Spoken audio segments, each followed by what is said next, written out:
জি miss. সবাইকে আসসালামু আলাইকুম। মেয়েরা তোমরা কেমন আছো?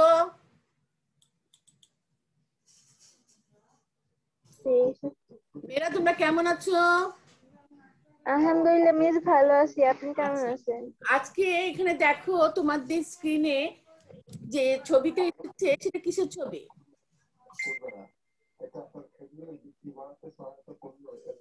কিসের ছবি? ছবি। হাইড্রোজেন আর হিলিয়াম। হাইড্রোজেন হিলিয়াম পরমাণুর ভিতরে গঠনটা এখানে দেখো।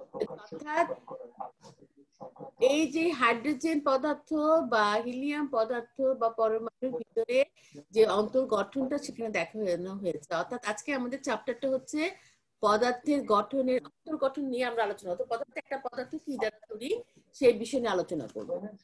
আমরা জানি পদার্থকে ভাঙতে ভাঙতে ভাঙতে আমরা যে সবচেয়ে ছোট পাই, যেটার মধ্যে পদার্থের সমস্ত গুণগুলো বিদ্যমান থাকে, তাকে আমরা কি বলি বলতে পারো? অণু বলি।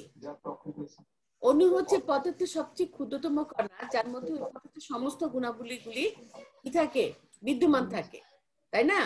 বুঝতে পারছো আমার কথা? শোনা যাচ্ছে? জি মিস। আচ্ছা, এখন পদার্থের সবচেয়ে ক্ষুদ্রতম কণা, যার মধ্যে পদার্থের সমস্ত গুণাবলী বিদ্যমান থাকে, তাকে বলা হয় অণু। অণুকে ভাঙলে পাওয়া যায় পরমাণু। পরমাণু হচ্ছে অণু গঠনকারী বিভিন্ন মৌলের সমন্বয়ে যে ক্ষুদ্র কণার সমন্বয়ে গঠিত হয়, সেটা হচ্ছে তার পরমাণু। এই পরমাণুকে ভাঙলে আমরা কি পাবো? বলো তো কি পাবো পরমাণুকে ভাঙলে? ক্ষুদ্র ক্ষুদ্র ইলেকট্রন, প্রোটন, নিউট্রন। ইলেকট্রন, ক্ষুদ্র ক্ষুদ্র কণিকাগুলো আমরা পাবো। এই বিষয়গুলো নিয়ে আজকে আমরা আলোচনা করব। এখন আসো পদার্থ। আমরা জানি, আমরা ছোটবেলা থেকে পড়ে আসতেছি যে যে পদার্থকে ভাঙলে সেই পদার্থ ছাড়া অন্য কোনো পদার্থ পাওয়া যায় না, তাকে বলা হচ্ছে মৌলিক পদার্থ বা মৌল। যেমন হাইড্রোজেন। হাইড্রোজেনকে ভাঙতে ভাঙতে ভাঙতে ভাঙতে ভাঙতে ভাঙতে ভাঙতে শেষ কণা যেটা আসে সেটাকে বলা হচ্ছে হাইড্রোজেন অণু। হাইড্রোজেনকে অণুকে ভাঙলে সেটাতে পাওয়া যাবে হাইড্রোজেন পরমাণু। অন্য কোনো পরমাণু কি সেখানে পাওয়া যাবে?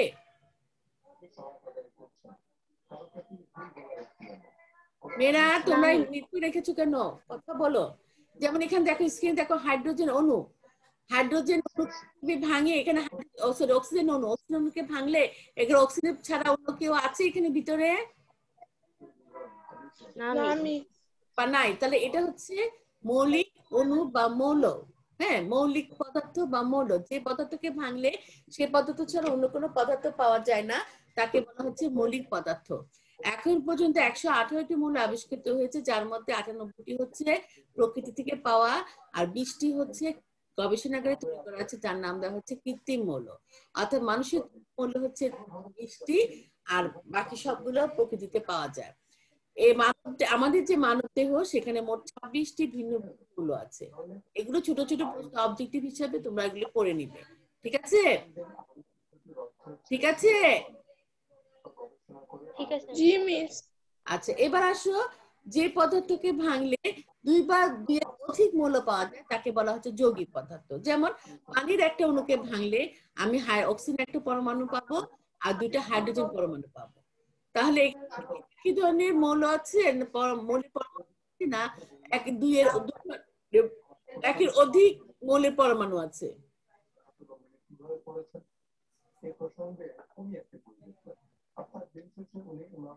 হ্যাঁ, কথা বলো আমার সাথে।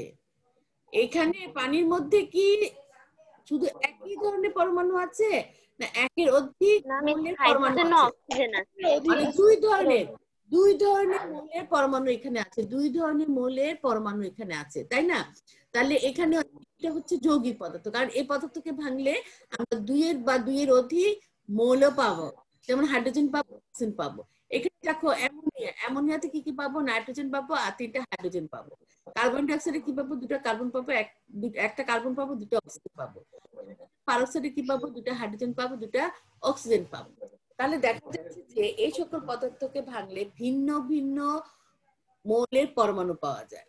দুইয়ের অধিক সেজন্য এদেরকে বলা হচ্ছে যৌগিক পদার্থ। এখানে একটা কথা আছে, যৌগের ধর্ম কিন্তু মৌলসমূহের ধর্ম থেকে সম্পূর্ণ আলাদা। যেমন হাইড্রোজেন পরমাণু আর অক্সিজেন পরমাণু যে ধর্ম, তার সাথে পানির ধর্ম কোনো মিল নাই। পানির ধর্মে কোনো মিল আছে? মিল আছে? আমাকে বলো, পানি আমরা খেতে পারি, তাই না? আমরা অক্সিজেন হাইড্রোজেন খেতে পারি? পারি? পারি না। অক্সিজেন আর হাইড্রোজেন হচ্ছে গ্যাসীয় পদার্থ, আর পানিটা হচ্ছে সাধারণ তাপমাত্রা তরল পদার্থ। ধর্ম কি মিলতেছে? তাতে বাহ্যিক ধর্ম তো মিলতেছে না।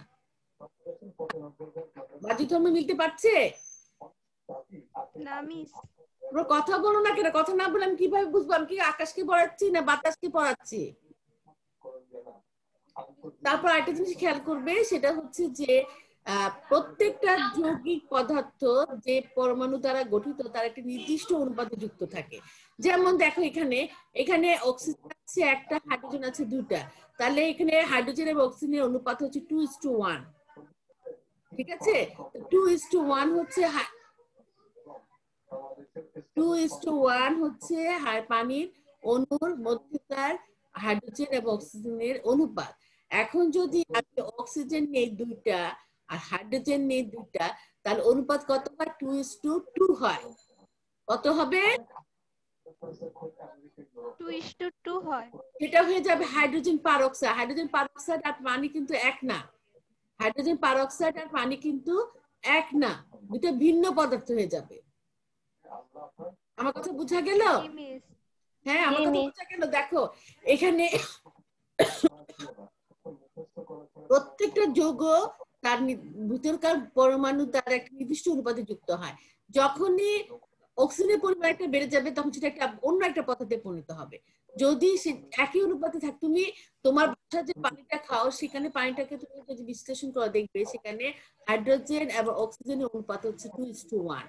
আবার তুমি যদি রাজারবাগে পুকুরে এসে যে পানিটা নাও সেটা বিশ্লেষণ করো, সেখানে পাবে পানির অনুপাতের মধ্যে হাইড্রোজেন এবং অক্সিজেনের অনুপাত হচ্ছে 2:1।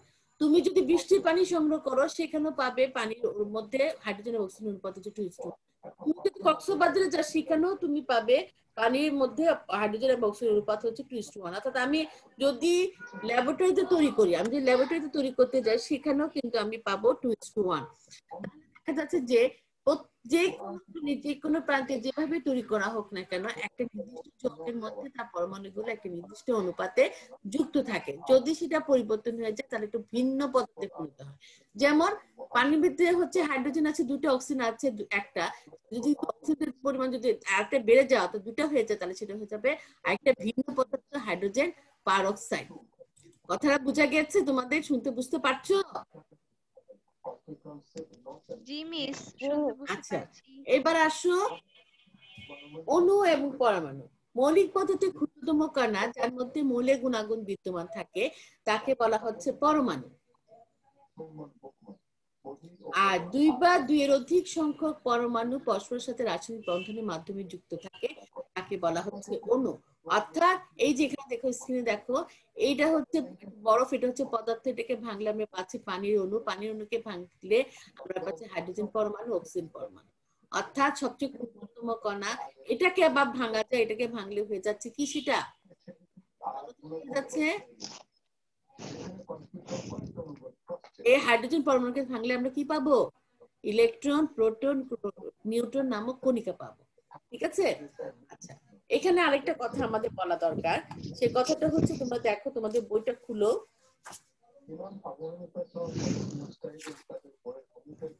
Page number 35।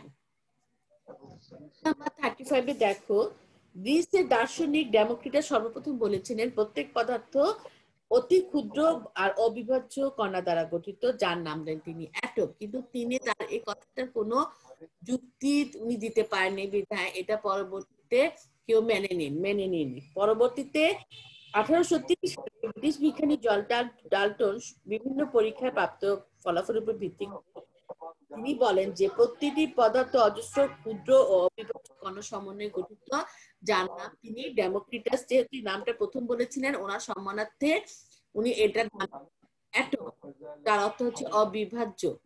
তাহলে প্রথম অ্যাটম কথাটা কে ব্যবহার করে?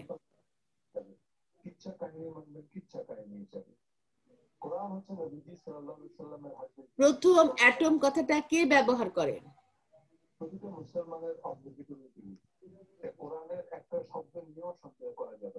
তোমরা কি আমার কথা শুনছো? আমার কথা আমার পড়া শুনতেছো তোমরা?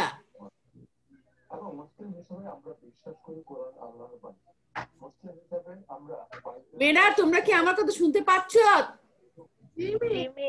উত্তর দিচ্ছ না কেন?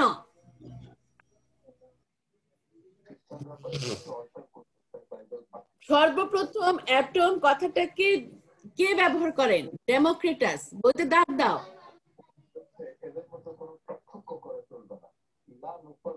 ডেমোক্রিটাস নামটা দাগ দাও।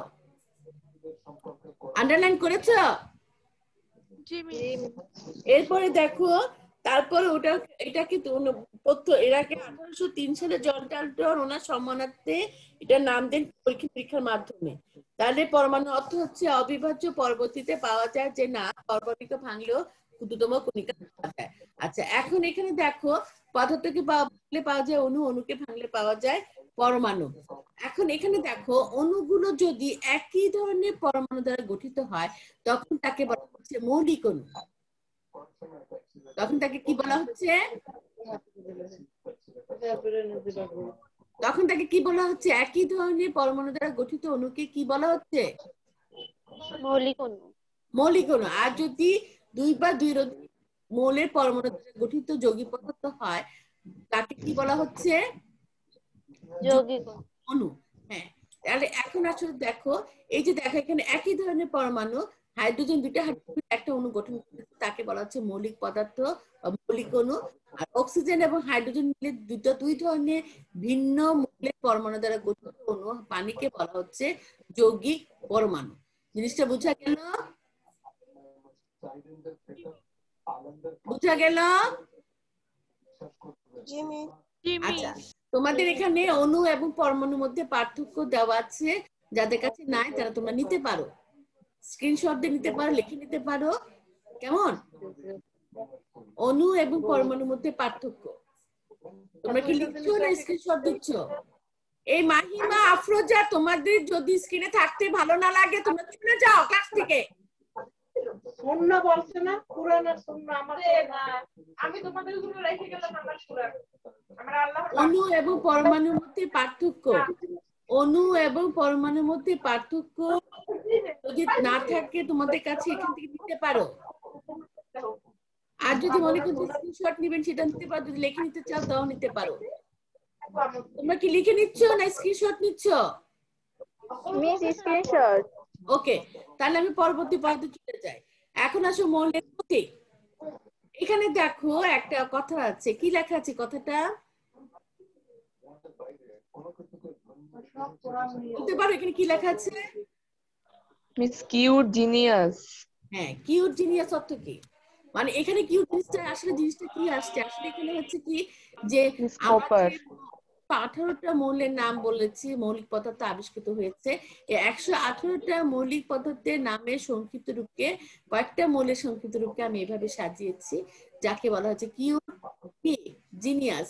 কিউট সিইউ তে হচ্ছে কপার, টিই তে হচ্ছে টেলিনিয়াম, এন এ নাইট্রোজেন, আই তে আয়োডিন, সালফার, এভাবে নামগুলো প্রথম অক্ষর দিয়ে সাজিয়ে আমি এটা করেছি। অর্থাৎ কোন মৌলের নামের, এটা ইংরেজি নাম হতে পারে, ল্যাটিন নাম হতে পারে, গ্রিক নাম হতে পারে, আরাবিয়ান নাম হতে পারে, অর্থাৎ যে বিজ্ঞানী যখন আবিষ্কার করেছেন যে নামটা দিয়েছেন সেই নামের সংক্ষিপ্ত রূপকে বলা হয় প্রতীক। কোন মৌলের নামের সংক্ষিপ্ত রূপকে বলা হয় প্রতীক। প্রত্যেক মৌলে আলাদা আলাদা প্রতীক ব্যবহৃত হয়, অর্থাৎ একই নাম না। যে মানুষের দেখবা যে তোমাদের ক্লাসে কোনো 3-4টা মেয়ের একই নাম আছে, থাকতে পারে না? কিন্তু এখানে প্রত্যেকটা মৌলেরই নিজস্ব নাম আছে, একটা নামের সাথে আরেকটা নাম মিলবে না। তাহলে এখন এই নাম প্রতীকগুলো কিভাবে ব্যবহার করে হয়েছে? যখন বেশিরভাগ মূলই ইংরেজ বিজ্ঞানে আবিষ্কার করেছেন, এই নামের প্রথম অক্ষর প্রতীক হিসেবে ব্যবহার করা হয় এবং তাই বর্ণমালার বর্ণ অর্থাৎ এটা প্রকাশ করা হয়। হাইড্রোজেন বানানের প্রথম অক্ষর কে বলতো? H. এটাকে তুমি যখন ক্যাপিটাল লেটারে লিখবা তখন এইচটা হচ্ছে তার হাইড্রোজেনের প্রতীক। ঠিক একই রকম ভাবে অক্সিজেন হচ্ছে ও এবং এর ক্যাপিটাল লেটার হচ্ছে অক্সিজেনের প্রতীক। নাইট্রোজেনের প্রতীক হচ্ছে N, কার্বন হচ্ছে C, সালফার হচ্ছে S। জিনিসটা বোঝা গেল? বোঝা গেল? প্রতীক লেখার নিয়ম, প্রতীক লেখার নিয়ম হচ্ছে ইংরেজি নাম, প্রথম ইংরেজি নাম হোক বাংলা নাম হোক যে নামই আসুক না কেন, যারা আবিষ্কার করেছেন অর্থাৎ ইংরেজি, ল্যাটিন কিংবা গ্রিক বা আরাবিয়ান, ওনারা যে যখন বিজ্ঞানীরা আবিষ্কার করে যে নামটা দিয়েছে সেই নামের সংক্ষিপ্ত রূপকে বলা হচ্ছে প্রতীক। সেই নামের প্রথম অক্ষর ক্যাপিটাল লেটারে লিখতে হয়। 2 নম্বর নিয়মটা আসো। 2 নম্বর নিয়মটা হচ্ছে যদি একই ধরনের নাম হয়, একই ধরনের ক্যালসিয়াম, ক্লোরিন, ক্রোমিয়াম, কার্বন, দেখা যাচ্ছে এগুলো সবগুলো সি দিয়ে আরম্ভ করা হয়েছে। এখন আমি কি সবগুলো নাম সি দিয়ে লিখবো, সি প্রতীক দিব? তাহলে আমি বুঝতে পারবো কাকে আমি মেনশন করছি? পারবো না।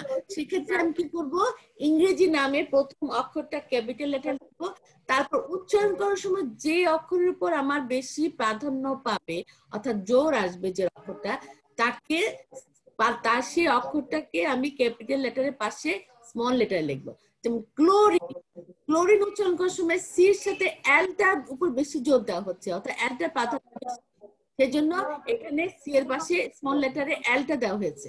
তাহলে ক্লোরিনের প্রতীক হচ্ছে Cl। হ্যাঁ, তারপর দেখো ক্যালসিয়াম কেস এর উপর চাপ আসছে, প্রাধান্য আসছে, তাহলে এখানে প্রতীক হচ্ছে Ca। ক্রোমিয়াম ওর উপর এইচ এর উপর যতটা প্রাধান্য হচ্ছে তার থেকে বেশি প্রাধান্য আসছে কার উপরে? আর এর উপর, সেজন্য আরটাকে এখানে দেওয়া আছে স্মল লেটারে। অনেক সময় দেখবা 3টা অক্ষর আছে, অনেক সময় দেখে 2-3টা মৌলের প্রথম 2টাই মিলে গেছে, তখন আরেকটা অক্ষর নেওয়া হয়। ঠিক আছে, এইভাবে ইংরেজি নাম প্রতীকগুলো নির্ধারণ করা হয়। তারপরে দেখো কিছু কিছু প্রতীক আছে যে ল্যাটিন নাম বা গ্রিক থেকে নেওয়া হয়েছে। পটাশিয়াম, পটাশিয়ামের হওয়ার কথা ছিল পি, কিন্তু যে বিজ্ঞানী আবিষ্কার করেছেন তিনি ছিলেন ল্যাটিন আমেরিকার, সেজন্য নাম উনি দিয়েছেন ল্যাটিন ভাষায় কেলিয়া, সেজন্য তার নামের প্রথম অক্ষর কে আসছে পটাশিয়ামের কি প্রতীক হিসাবে। আয়রনের ল্যাটিন নাম হচ্ছে ফেরাম, এখান থেকে আসছে এফি। এভাবে প্রত্যেকটা যে সকল মৌলের তোমার গ্রিক শব্দ থেকে বা ল্যাটিন শব্দ থেকে এসেছে সেগুলোর নাম সেই নামের প্রথম অক্ষর হিসেবে ব্যবহার করা হয়েছে। এখান থেকে ছোট ছোট প্রশ্ন আসতে পারে, যেমন গোল্ড এর প্রতীক কোনটি, অথবা গোল্ড ল্যাটিন নাম কি? হ্যাঁ, ল্যাটিন নাম কি? এভাবে আসতে পারে। আরেকটা কথা তোমরা লিখে রাখো, তোমাদের বইতে যদিও নাই, এটা তোমরা নিতে পারো। আরবি ভাষা থেকে অর্থাৎ আরাবিয়ান বিজ্ঞানীর দ্বারা আবিষ্কৃত 2টো মৌল আছে, একটা হচ্ছে বোরন আর একটা হচ্ছে জিরকনিয়াম। এই 2টা শব্দ আরবি ভাষা থেকে নেওয়া হয়েছে, বোরন এবং জিরকনিয়াম। একজনের প্রতীক হচ্ছে বি আর জিরকনিয়ামের প্রতীক হচ্ছে ZR। এটা তোমরা লিখে নাও, অনেক সময় অবজেক্টিভ হিসাবে আসে। খাতা আছে তো? CWSW সবাই কিনেছো না খাতা? কিনেছো? মেয়েরা তোমরা কি CWSW খাতা কিনেছো? জি মিস, তাহলে 24টা সেখানে খাতাই থাকার কথা, সেখানে খাতা খুলে সেখানে জিনিসটা লেখো। ঠিক আছে? আচ্ছা, এবার আসো সংকেত। সংকেতটা কি? কোন পদার্থের অণু সংক্ষিপ্ত প্রকাশকে বলা হয় সংকেত। অর্থাৎ কোন পদার্থের সংক্ষিপ্ত রূপ হচ্ছে অণু। অণু সংক্ষিপ্ত রূপ অর্থাৎ অণুটা কোন কোন মৌলের পরমাণু দ্বারা গঠিত সেটা প্রতীকটা যদি পাশাপাশি সাজায় এবং সংখ্যা দিয়ে, তখন তাকে বলা হচ্ছে সংকেত। যেমন হাইড্রোজেন, হাইড্রোজেনে একটা অণুতে থাকে কয়টা হাইড্রোজেন পরমাণু? কয়টা পরমাণু থেকে? 2টা। সবসময় খেয়াল রাখবে যে পরমাণু সংখ্যাটা প্রতীকের হাতের ডান দিকে নিচের দিকে লেখা থাকে, আর অণু প্রতীকের বাম দিকে ক্যাপিটাল লেটারে লেখা থাকে। মনে থাকবে কথাটা? যদি এখানে দেখো হাইড্রোজেনের একটি অণুতে দুইটা হাইড্রোজেন পরমাণু আছে, সেজন্য এখানে প্রতীকের ডান দিকে নিচের দিকে লেখা হয়েছে। ঠিক আছে, এখন H2 যখন লেখা থাকে তখন বুঝবা যে একটা হাইড্রোজেন অণু এটা, কারণ এটা দ্বি পরমাণু, এখানে দুইটা হাইড্রোজেন পরমাণু আছে। আর যদি আমি এখানে H2 এর পাশে 2 দিতাম তাহলে সেটা হয়ে যেত কি দুইটা অণু, তাই না? আচ্ছা, এবার দেখো পানির একটা অণুতে থাকবে দুইটা হাইড্রোজেন পরমাণু, একটা অক্সিজেন পরমাণু। তাহলে আমি H প্রতীকটা লিখলাম, অক্সিজেন প্রতীকের O লিখলাম, আর হাইড্রোজেন পরমাণু আছে কয়টা? দুটো। সেইভাবে লিখলে এটা হয়ে গেল পানির সংকেত। ঠিক একইভাবে এখানে অনেক ধরনের হাজার হাজার আর লক্ষ সংকেত আছে, যেমন সোডিয়াম হাইড্রোক্সাইড, ক্যালসিয়াম নাইট্রেট, হ্যাঁ, aluminium acetate, ammonium sulphate, sulphuric acid, hydrochloric acid, হাজার রকমের পদার্থ আছে এবং তাদের অণুগুলো আছে। সেটা তোমরা শিখে নেবে, মোটামুটি যেগুলো আমরা সবসময় পড়ি সেগুলো তো তোমরা জানো, আর বাকিগুলো তোমরা আস্তে আস্তে শিখে নেবে। যদি না জানো তাহলে তোমরা লিখবে কিভাবে? প্রথমে তুমি নামটা পড়বে, নামটা পড়ে দেখবে তার মধ্যে কোন কোন মৌলের পরমাণু আছে সেগুলোর প্রতীকগুলো লিখবে, লিখে তারপর তার যোজনীগুলি লিখবে, তাহলে তোমার সংকেত লেখা হয়ে যাবে। মেয়েরা তোমরা জি মিস। আজকে আমরা এই পর্যন্তই পড়ি, কেমন? আজকে আমাদের পড়া থাকবো। তোমরা যে পর্যন্ত পড়ালাম সেখানে ছোট ছোট অনেকগুলো প্রশ্ন আছে, প্রতীক লেখার নিয়ম আছে, এগুলো একটু দেখবে। 1 থেকে 30 পর্যন্ত নিউটনের জন্য বলছি, ওল্টেন যারা আছো সে তো জানোই, তোমাদের পড়া আছে। নিউটন যারা আছো তাদেরকে আমি বলছি 1 থেকে 30 পর্যন্ত প্রত্যেকটা মৌলের প্রতীক, যোজনী এগুলো মুখস্থ করবে। ভর সংখ্যা, হ্যাঁ, প্রতীক, এটা হচ্ছে ভর, আপেক্ষিক ভর, এটা 3টা জিনিস মুখস্থ করবে। এটা তোমাদের অঙ্ক করতে, বিভিন্ন প্রশ্নে আনসার করতে অত্যন্ত দরকারি একটা জিনিস। তাহলে আজকে এই পর্যন্ত থাকো, সবাই ভালো থেকো, সুস্থ থেকো।